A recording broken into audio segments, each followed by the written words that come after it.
영국 런던의 27층 주거 건물에서 큰 불이 났습니다. 지금 이 시각 CNN의 모습인데요. 지금 보면 런던의 화이트시티 27층 그랜펠 타워에서 큰 불이 났습니다.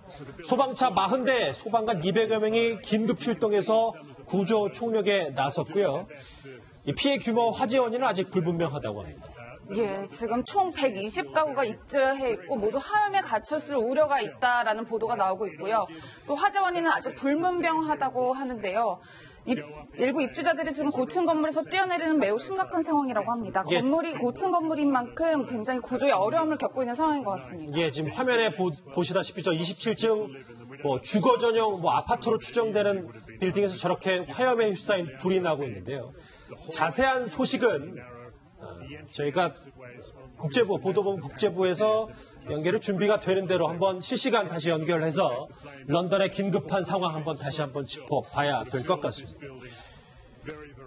예, 지금 상황이고요. 연결을 하면 저희가 준비가 되는 대로 자세한 소식을 좀 더 짚어보도록 하겠습니다. 자, 이제 국정농단 사건 다시 돌아와야 될 것 같은데요.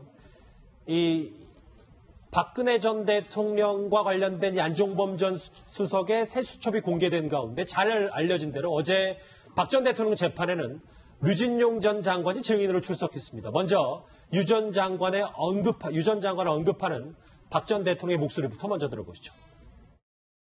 유진용 장관께서 언론 인터뷰에서 대통령한테 항의를 했다. 무슨 항의를 했어요? 그러니까 이렇게 대통령이 만나서 자기가 얘기를 했었다 이런 식으로 인터뷰가 나왔거든요. 오히려 그런 이렇게 많이 이렇게 품어가지고 하는 거는 참 좋은 일 아니냐 그렇게 들었는데요. 그때 그런 식으로 얘기 듣지 않았는데 전하는 얘기는 다 그게 다 그렇게 오지 않을 수도 있습니다. 이런저런 사정으로. 예, 박 변호사님 저희가 어느 정도 예측은 했었는데 어제 유영하 변호사와 유 전 장관 측의 설전이 굉장히 세게 오갔다고 하더라고요. 그렇습니다. 어제 유진년 전 장관이 증인으로 출석을 했고요. 유영하 변호사가 신문하는 과정에서 아주 좀 불미스러운 일이 생겼습니다. 특히 질문을 하는 과정에서 큰 소리 치냐, 그러니까 반말하냐라면서 소리를 쳤고 급기야는 박근혜 전 대통령 그 자리에서 좀 웃는 어떤 모습도 있었고요. 재판부에서 법정에서 좀 지킬 건 지켜라라고 또 주의도 줬고 사실 이 질문하는 과정에서 질문 자체가 조금 문제가 있었는 것 같아요. 본인 보고 질문하니까 유진용 증인이 서류를 달라 서류를 주면 내가 하겠다니까 왜 서류를 주느냐 하면서 말싸움같이 진행이 된 거거든요.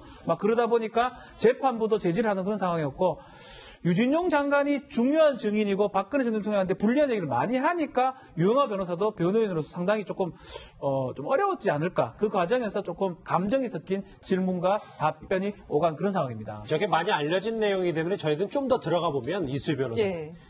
그럼에도 유영하 변호사가 유독 유 전 장관에게 많이 비판적인 시각을 갖게 된 근본적인 이유가 있을까요? 저는 그게 이제 첫 번째는 배신이라고 생각하는 게 아니냐. 그러니까 박 전 대통령이 임명한 장관이 이제 와서 이제 등을 돌리고 가장 좀 나쁜 사람이라고 하더라라는 그 한마디, 그 에피소드 전달에서 그 한마디가 주는 것이 너무 파장이 큰 거죠. 그러니까 유진용 전 장관이 증인으로 나서서 어떤 일이 있었는지 그냥 날 것 그대로 아주 구체적인 상황을 묘사하고 증언을 하니까 굉장히 타격도 컸을 거고요. 박 전 대통령 측 입장에서는. 그리고 또 하나는 앞서 말씀드린 그 배신, 이런 프레임에서 봤을 때 유 전 장관에 대해서 감정적인 대응이 나왔던 것 같습니다. 근데 글쎄요, 그 법정에서 변호사가 흥분하는 경우들은 있지만 이 경우에는 아마 저는 그 배신이라고 생각했기 때문에 더 큰 이런 감정적인 대응이 나오지 않았나는 생각이 듭니다. 예, 이현정 의원님 그런데 가장 의아한 장면은 바로 이 부분이 아닐까 싶은데 이렇게 설전이 오가는 와중에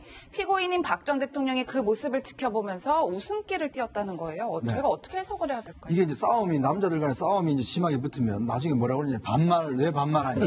나이 몇이냐. 이거 갖고 이제 싸움 하거든요. 감정 싸움 되는 거죠. 사실 이제 법정에서 사실 이렇게 싸우는 거는 굉장히 어떤 면에서 보면 좀 심각한 상황이고 이제 일촉즉발의 상황 아니겠습니까? 그렇죠. 그런 상황인데 박 전 대통령이 이 모습을 보면서 웃었다는 거예요. 그럼 저도 참 이해가 안 되더라고요. 그 상황 자체가 웃을 상황은 아닌데 상황 자체가 지금 재판장도 지금 그만하라고 그러고 양쪽에다 말리고 막 이런 상황인데 그걸 웃었다는 것 자체는 한편으로 보면 좀 기가 막혀서 웃을 수도 있을 거고 예를 들어 그 상황 자체가 또 한편으로는 이제 유영하 변호사가 어떤 면에서 유진용 전 장관에 대해서 박 전 대통령의 감정이 많이 좋지 않지 않습니까? 그러니까 유영하 변호사가 대신해서 좀 잘 이렇게 막 좀 싸워주니까 또 그게 어떤 면에서 보면 좀 해서 웃을 수도 있고 그러니까 참 웃음의 의미 자체가 여러 가지로 해석될 수 있는데 상식적으로는 잘 이해가 되지 않습니다. 그러니까 일반인 같으면 그 평상시 그 재판적 분위기를 상상을 해보면 정말 두 변호인과 증인 간에 거의 멱살잡이까지 직전까지 간 거 아니겠습니까? 그렇죠. 거의 재판장에 나서서 말리는 지경이고 그런 상황에서 박 전 대통령이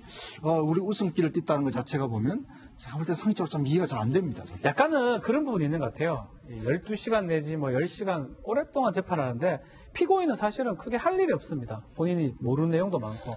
막 그러다 보니까 뭐 이런 얘기 좀 그렇지만 좀 딴 데 있다고 잠시 생각했던 게 아닌가. 약간 얘기하는데 뭐 편 들어주는 것 같기도 하고 엉뚱한 재판 엄숙한 법정에서 막 고소해 오가니까 그런 의미에서 웃음을 좀 지었을 가능성도 있다. 이걸 뭐 나쁘게 볼 건 아니고요. 재판이 상당히 오래 하기 때문에 사실 법정에서 웃는다는 건 사실 상상하기 어렵습니다. 피고인이. 그렇죠. 예. 그런 상황인데 그럼에도 불구하고 오랫동안 지속이 되고 그 상황에서 아주 독특한 상황이 연출되니까 한번 피식 웃음을 지은 게 아닌가. 저는 그렇게 생각합니다. 지금까지 재판과는 뭔가 분위기가 다르니까. 그렇죠. 그런 감정의 의미에서 변화를 느꼈을 것이다. 아마 감정의 변화를 얼굴로 표정으로 나온 게 아닌가. 뭐 그렇게 아니면 이해가 다른 건 이해가 잘 안 됩니다. 여기 계신 두 분은 이렇게 분석하셨는데 그러면 이 웃음에는 어떤 의미가 담겨 있는지 저희가 심리 전문가에게 직접 물어봤습니다. 같이 들어보시죠. 본인의 이런 상황을 갖다 하는 영화의 하나라고 생각하게 되면은 거리를 둘 수 있거든요. 이 재판을 하나의 외부적인 타인의 시각에서 바라보면서 본인의 스트레스를 견디고 있는 점도 있을 것 같고요. 유 변호사는 완전히 박근혜 대통령의 친북이고 박근혜 전 대통령의 정당성을 주장하는 입장에서 재판을 하고 있잖아요. 유 변호사가 그러는 걸 보고 나서는 참 잘하는구나 생각하는 부분이 있었을 것 같고요. 유 전 장관의 저런 태도는 어떤 마음에서일 거야 혹은 평소랑 다르네라고 하면서 기존의 유 전 장관의 모습과 뭔가 다른 모습이 있는 걸 보면서 그 두 부분이 합쳐졌을 것 같아요. 박상원 소장이 한번 그러니까 덧붙여주시죠. 이현종 의원께서는 뭐 이해가 안 간다는데 저는 좀 이해가 되는 대목이 박근혜 대통령은 일단 기본적으로 토론에 대한 DNA가 없습니다. 예. 없기 때문에 그다음에 본인은 무오류 애국심 나만큼 대한민국에 대한 애국심을 갖고 열정적으로 일하는 사람이 없다라고 생각합니다. 이럴 경우에 오류가 발견된 경우에 어떤 그 워딩을 했냐면 이른바 유체이탈 합법을 썼죠. 어떤 박근혜 대통령 정권 하에서 어떤 문제가 생기면 그 문제는 나하고 상관없는 일처럼 이렇게 밀쳐내고 그다음에 질책을 하는 모습을 여러 번 봐왔고 그걸 이제 우리 국민들이 유체이탈 합법의 달인이다라고 얘기했는데 이 상황도 제가 보기에는 박근혜 대통령이 약간 유체이탈 상태에 있는 거 아니냐. 일단 배신 문제도 있었고 여러 가지 문제가 있는데 유 변호사와 유 장관이 설전을 벌이는 모습을 보고 본인은 그 상황 속에 본인이 당사자임에도 불구하고 본인이 이탈해서 빠져 있으면서 그 상황을 관객으로 봤기 때문에 웃음이 나온 게 아닌가 이런 생각도 한번 해봤습니다. 예, 이수희 변호사님, 제가 그 정신과 전문의 최명기 원장님이랑 통화를 해봤는데 흥미로운 해석을 하신 게 이 피고인들이 너무 극한 스트레스를 받으면 이 재판의 모습을 나와 관계없는 영화의 한 장면으로 본다. 나는 관객이 돼서 그 모습을 지켜본다. 뭐 이런 분석도 하시더라고요. 뭐 심리적으로 그런 분석도 가능한가 본데 제가 변호사로서 겪은 걸 보면 그 부정하는 거, 부인하는 거에 가장 큰 그 비언어적인 반응이 웃는 거예요. 그러니까 검찰 측에서 뭐 나의 유죄 사실이니까 공소 사실을 막 하고 어떤 증인이 나와서 나에 대해서 이제 그 불리한 증언을 할 때 웃는 거죠.